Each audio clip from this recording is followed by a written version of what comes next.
Alô, pessoal, vou falar uma coisa agora que talvez alguns colegas fiquem até chateados, não é? Mas me desculpe a franqueza. Eu nunca me senti assim tão aliviado em ver a seleção brasileira de futebol ser eliminada da Copa do Mundo. Mas assim, eu gostaria de justificar, não é? Nós estamos num conflito, uma guerra, né? Que a nossa liberdade está sendo tomada de assalto. E neste momento tem pessoas virando à noite em frente ao QG, aos quartéis, comandos militares, cada um de alguma forma fazendo algo, né? Alguns divulgando as imagens, acompanhando a parada dos caminhoneiros.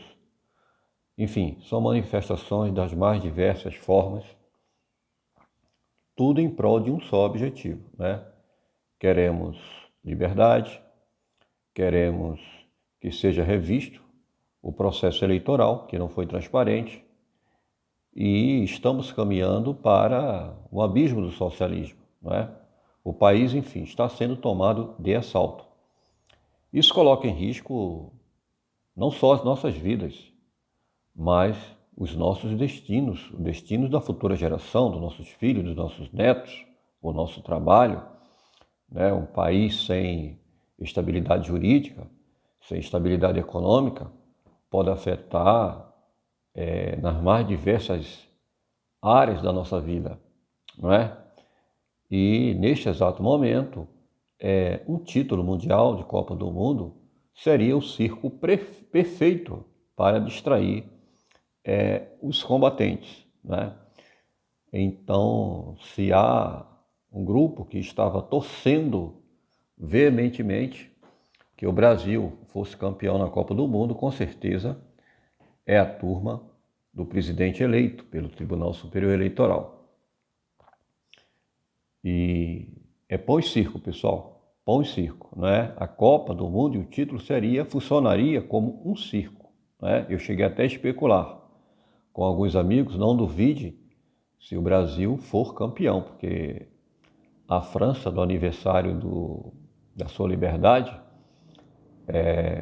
ganhou o título, né? E foi naquele jogo que o Ronaldinho passou mal. Muito estranho, uma história muito mal contada. O melhor jogador do mundo passou mal lá no vestiário, como se tivesse dado alguma coisa para ele, colocado na água, na comida, enfim. O cara jogou completamente sem condições psicológicas, físicas e deu no que deu, né?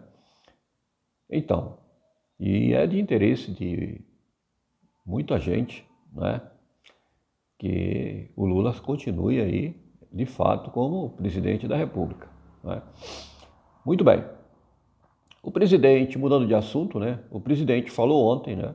Ainda ontem eu gravei um vídeo, muito curto, mas falando de forma assim mais lúcida, mais racional. Havia uma expectativa muito grande e havia uma cobrança, não é? Inclusive, o Paulo Figueiredo, da Jovem Pan, parabéns, ele tem sido o mais incisivo, né? Tem dado a cara a tapa, o mais corajoso, o mais audacioso, e tem feito uma cobrança, uma crítica inteligente, né? Eu recomendo vocês assistirem ele na Jovem Pan. Ele tem cobrado a garantia da lei e da ordem, a GLO tem falado isso abertamente. Os outros jornalistas dão rodeio, mas não falam muito sobre isso. Mas é a demanda da população que está aí nas ruas, não é? Então deveria ser mais comentado isso entre os jornalistas. Mas o Paulo Figueiredo tem comentado sobre isso, tem sido incisivo, né? Inclusive já houve embate, né, com o José Maria Trindade, e isso aí. Mas assim, o presidente, ele, como foi muito cobrado, né, ele de fato, ele estava já, e diria que está ainda perdendo a sua liderança, não é? A sua popularidade, né? Está perdendo capital político, né? Porque a partir do momento que ele silenciou, tem um ditado popular que diz que quem cala consente, né? Consente, nesse caso, seria o quadro, né? O que foi definido pelas supostas instituições. Então ele silenciou por um tempo, muitos consideraram isso como uma estratégia, mas estratégia sem ação não funciona, né? Eu, sinceramente, não compreendo esta estratégia, né? Eu entendo isso mais como sinal de impotência diante de tanta pressão, diante da luta contra todo o sistema, né, que foi durante todo o seu período de governo. E eu vejo o presidente Bolsonaro como, assim, ele praticamente chutou o pau da barraca, mas não tem como falar isso para as pessoas, né? Eu sei que isso às vezes é decepcionante, as pessoas criaram uma expectativa muito grande no presidente Bolsonaro, muitos veem como alguém sobre-humano, né? Alguém que é atípico, anormal, que tem poderes paranormais, né? E solução como em toque de mágica, mas as coisas não funcionam bem assim. Ele é um mortal, tem sentimentos, portanto ele pode chorar, como ele chorou, ele pode se emocionar, ele pode acertar e ele pode também errar. Houve muitos erros, né? Dentre os acertos, que foi a maioria, mas eu acredito que agora, no seu último momento, medidas que deveriam ter sido tomadas, e teve tempo hábil para isso, né? Eu sempre falo, o presidente poderia ter tomado uma decisão lá atrás, desde as inconsistências, vamos dizer assim, do primeiro turno das eleições, né? E a coisa foi andando, e o pessoal nas ruas cobrando, e nada, sempre palavras, jogos de palavras, bravatas, né? Dentre elas acabou porra, né? Esta é a última manifestação, não vou cumprir mais ordens judiciais ilegais. E assim, ele não fez cumprir essas suas palavras, né? Então muita gente se decepcionou mesmo, né? É claro que a grande maioria continua apoiando ele, mas já existe no ar, né, um clima de desesperança por muitas pessoas. E o presidente hoje já, né, basicamente já está no dia, né, da posse do Lula, né? A nomeação já está aí por vir, e no dia 12, né, já dizem que foi antecipado para o dia 9, mas as coisas via institucional, elas estão funcionando de modo que o Lula, de fato, assuma a presidência da República. Para quem esperava das Forças Armadas uma ação, há um clima de decepção muito grande. Tiveram os comandantes que se opôs, né? E essa é a informação, inclusive, do Paulo Figueiredo, mas a maioria dos comandantes não se manifestaram. Afinal de contas, os militares não são de fazer manifestação pública quando se trata de tema político. Mas a verdade é que não houve nenhuma reação, não houve nenhuma GLO, não é? O ex-juiz, o Wilson, né, o juiz, ele entrou com ação no Supremo Tribunal Militar, né, e pedindo a prisão do Alexandre de Moraes, né? Foi protocolado e foi aceito pelo Ministério Público Militar. Mas até onde isso vai dar, não sabemos, né? Então, esse mesmo juiz já pediu no passado a prisão do Willy Bonner, né? E do Barroso também, do ministro Barroso. Mas sempre, né, o corporativismo da justiça não permitiram que seguisse adiante. Não por falta de fundamentação, né? Eu recomendo até vocês até entrarem no site do Supremo Tribunal Militar e ver que lá de fato tem o número, né, do processo, né? Está aí rolando no WhatsApp, nas redes sociais, e vocês verão que de fato foi dada entrada e foi recebido, né? Portanto, não sabemos no que vai dar, né? Existe um jogo de corporativismo muito grande na justiça civil. Agora, na justiça militar, teremos um bom teste agora, no que vai dar, né? O que eu posso dizer é que o pedido dele é muito bem fundamentado. Ele aponta todos os crimes aí do ministro Alexandre de Moraes, e não são poucos, são muitos, né? E eu acredito que nem tudo foi colocado lá nesse processo, mas tem motivo suficiente para ser levado adiante e, quem sabe, né, um desfecho com a prisão do Alexandre de Moraes. Resta saber quem vai julgar, quem vai acolher o habeas corpus, enfim. Existem muitas perguntas, né, e poucas respostas. Mas é isso, pessoal. A vida continua, não se desanimem.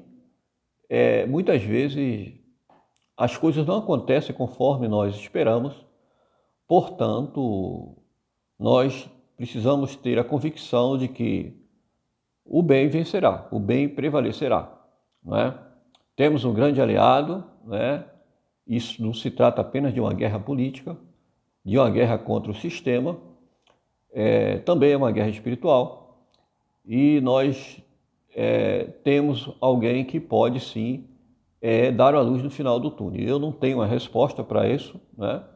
Estamos realmente em um momento bastante tenebroso, mas vamos continuar de cabeça erguida, vamos continuar sendo conservadores, patriotas, porque uma chama está acesa e ela não irá se apagar assim de uma hora para outra, não é? Foi despertado em parte da população brasileira esse sentimento de patriotismo, de nacionalismo, de lutar pelo seu país, essa coisa de ser livre, não é? As pessoas de repente passaram a enxergar no campo da política o seu papel e o potencial que todos os cidadãos têm para mudar, né, enquanto objeto da história, aliás, sujeito da história, né? Antes apenas os políticos que manipulavam, né, esse jogo de xadrez, agora o povo está na mesa, está no tabuleiro, né? Passaram a acreditar de fato que o poder emana do povo, todo o poder emana do povo. O povo quer sim pegar esse poder de volta, é o processo atual. Nós estamos tentando resgatar esse poder, então está havendo uma guerra, não é? Se existe uma água suja dentro da bacia, mas está tudo calmo e a sujeira está ali compactada, assentada ali, né? Ela se decantou e ficou ali no fundo da bacia.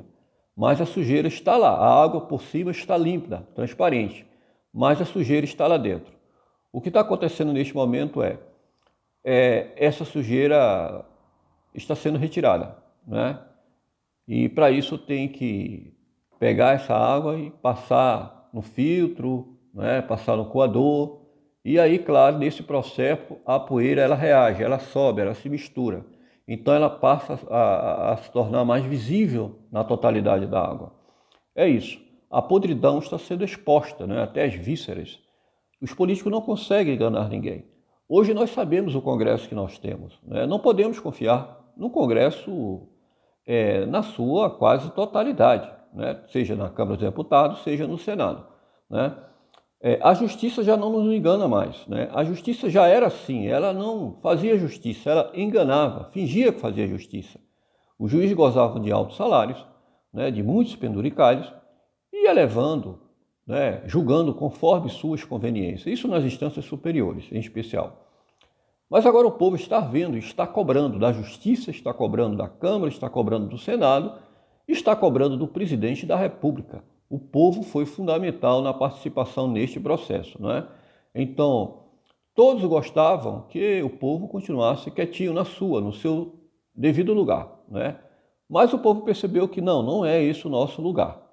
O nosso lugar é participando na Justiça, na Câmara, no Senado, no Ministério Público, porque tudo isso pertence a nós. Nós patrocinamos tudo isso, não é? Somos nós que trabalhamos, contribuímos com nossos impostos, financiamos esses agentes públicos que estão distribuídos nos três poderes. E se eles não estão funcionando, eles precisam sair, precisam ser demitidos. Então é isso. O povo caiu a ficha de que não é um sujeito qualquer, é o patrão dos três poderes. E, na verdade, tudo isso contribui para que o povo, enquanto patrão, demita, né, mande para casa, para o pijama, os militares e aposente, né, aqueles funcionários públicos civis que, de alguma forma, estão desfuncional, não estão atendendo a sua função natural, que era servir a instituição maior deste país, que é o povo. Valeu, pessoal. Um forte abraço e um bom final de semana para todos e que Deus abençoe.